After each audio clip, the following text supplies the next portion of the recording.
What's up, everybody? It's your girl, Kelly Michelle, and you're here on Act Up, where we stay above crazy thoughts. If this is not your first time listening, you already know what we mean by that. But it may be your first time tuning in. So if it is, when we say above crazy thoughts, we mean that everything that is debilitating to us, that is taking us down, every thought whether it be generated by us or a lot of times that thought was planted there by either somebody who said something to you that discouraged you during your upbringing or a significant other who mentioned it. Whatever the case may be, it's a lie. So when we say we're staying above crazy thoughts, here at ACT UP, we focus on our mindset and we make sure everything that we put in that it is put in to lift us up. And every thought that comes in our mind, because a lot of times we are our worst enemy and we start on the inside because we know things about us that nobody else knows, right? So we have to be careful with our own thought process. And if it comes up where our thoughts are making us feel any type of way that's bringing us down or that's slowing us down from progress, we're going to shut it down immediately. Why? Because we are above crazy thoughts here on Act Up. And what I want to do today is just take a moment to think about in your life some things that you could possibly change. We always talk about the good stuff, and we like to consider the idea that we're not focusing on anything that is negative. But today, we are going to go deep within and we're going to think about the things that we could possibly change. And the reason why I want to do that is because Derek and I, my husband and I, have been reading this book called The Ten Commandments of Marriage by Ed Young. And it's a really good book. We weren't expecting it to be as uh, spiritual as it was, actually. We were expecting it to, of course, address some things in marriage, but it actually is filled with Bible verses and things that are attached to God's idea for marriage and how it should work in this book. So I just wanted to share some of that with you today. So if you can consider some things, if you're in a relationship or even if you're single, some things that you can work on yourself and improve within yourself, today's episode is going to enhance that for you. All right, so let's dive right in it. Let's start with my husband and I are reading this book, and we came across a chapter or a portion in a chapter that is titled The Number One Problem in Marriage. And it reads, our first commandment deals with the number one problem in marriage. And it says, a setback that cropped up in the garden with Adam and Eve. And since then, we've seen it continue all the way to the 21st century. And what is it? Selfishness. Okay. And I like the way it ties it into the way it started in the Garden of Eden. Because what Eve did was something that, if everybody today could speak with her, we'll be like, what's up, Eve? What were you thinking, girl? You done messed it up for everybody. We can't do that, right? Because we do things every day that are selfish or ego driven that we need to work on. So, current research demonstrates that today people are even more unashamed to say or to present the idea that they come first. I don't care about nobody else around me. I come first. My needs need to be met first. Millennials constantly place themselves at the center of self-created digital stages. Pew Research poll found that 55% have posted a selfie on social media. For example, I know a young woman who was speeding, and when she was pulled over, she took a selfie. This was on Instagram, and she tweeted the video to her followers or posted the video on Instagram, and she's like, "I got pulled over," you know. And that's crazy because, like, this is some serious stuff. You need to be attentive to why you got pulled over, what's going on. Are you gonna get in trouble for having your phone up, while you are on the road? Uh, yeah, I can't make it up. I can't make this stuff up. So this is called selfishness and remains the number one problem in marriages today. So we all suffer from selfishness, and it's a sin. It lies at the heart of nearly every marital problem. Okay. Any situation that calls me to confront my selfishness has enormous spiritual value. And I slowly began to understand that the real purpose of my marriage may not be my happiness as much it is holiness, y'all. When I first got married, I was thinking this man needs to make me happy, you know. And I was sadly mistaken because you are in charge of your own happiness. And a part of your happiness comes from how you serve. And who better to serve than your spouse? You know what I'm saying? Now, this is outside of any type of abuse, any type of mistreatment, anything and if it's deeper than what I'm speaking of, if it's not the norm, you may need to speak with someone professional because I am not a mental health professional. I'm just speaking from where I am currently in my marriage and where we came from. Okay, so this book really resonates with us because these are some things that we definitely saw in the past that we worked on and that we're still working on today. So I'm convinced that every couple walking the aisle took seriously this single principle. I want to be married and potentially married for the rest of my life. And I say potentially because some people don't think about that, how serious that is, how long that is. But that's what it's supposed to be for life. Now, on top of that, are you willing to be selfless for your life? This book here references the fact that we are all born with the disease of selfishness. If you're around a newborn baby for any length of time, it becomes obvious. Babies can work themselves into a fit of rage if their needs aren't met quickly. So, maturing into a precious toddler does little control does little to control that disease. We come between the 2-year old and anything he wants, and we're going to be challenged and fussed at and everything. That 2-year old think they can beat everybody, and they know that if they act out, they're going to get their way. So this comes from a Swiss psychologist named Jean Piaget,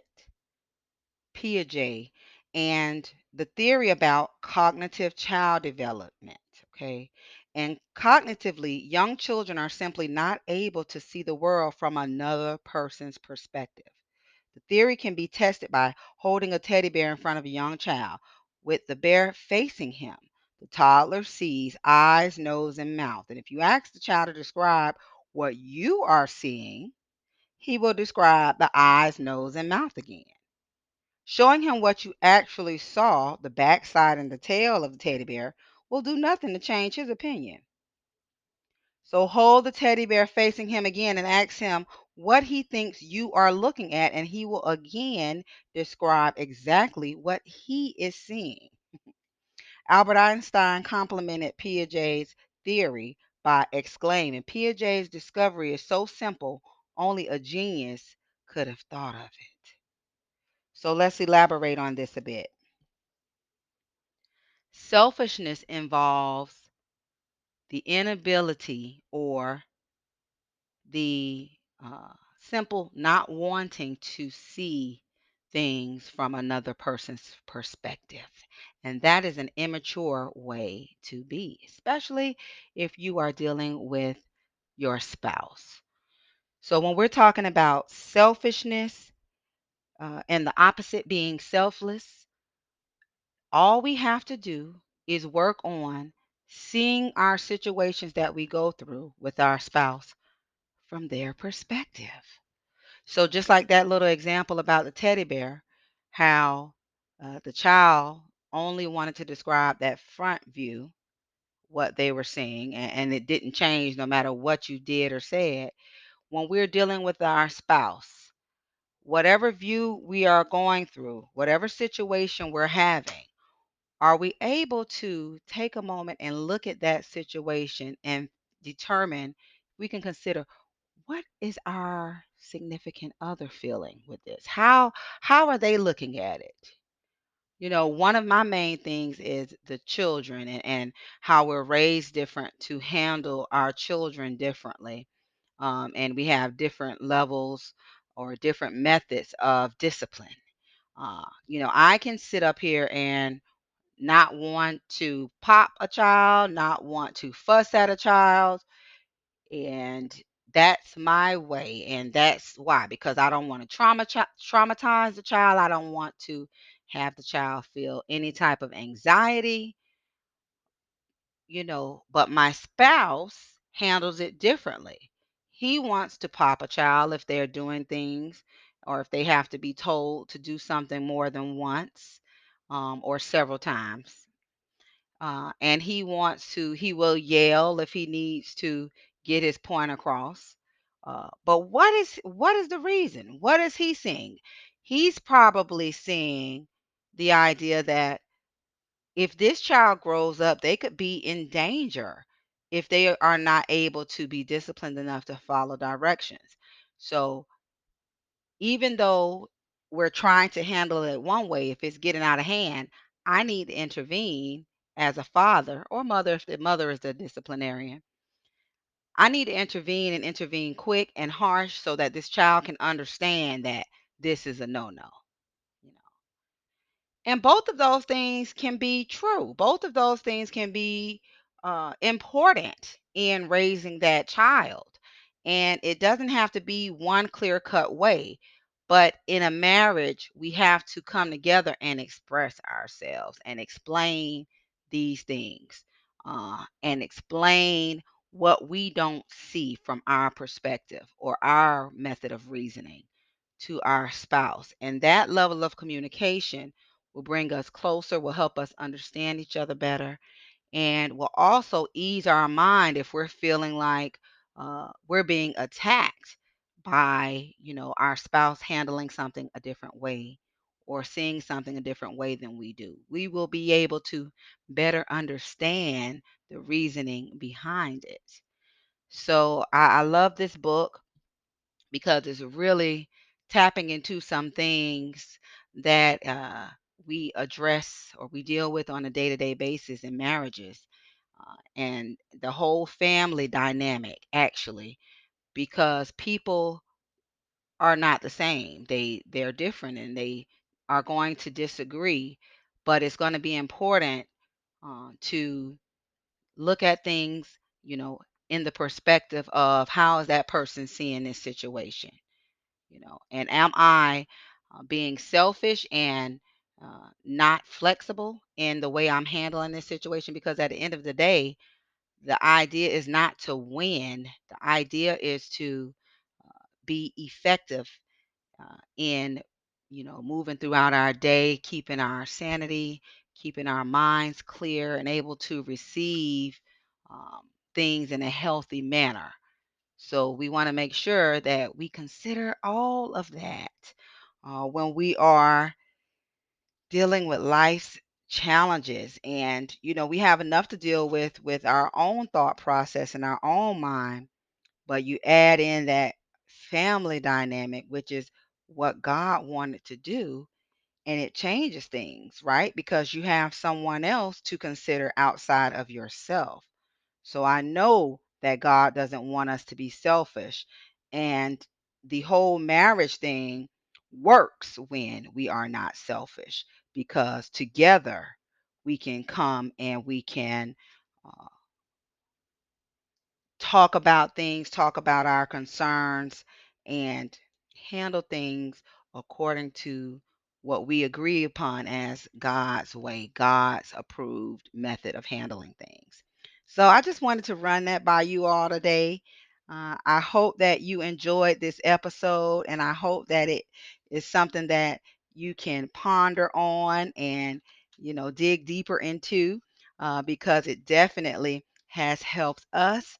And stay tuned for more episodes targeting these cool and important aspects of marriage as we're finishing up this book.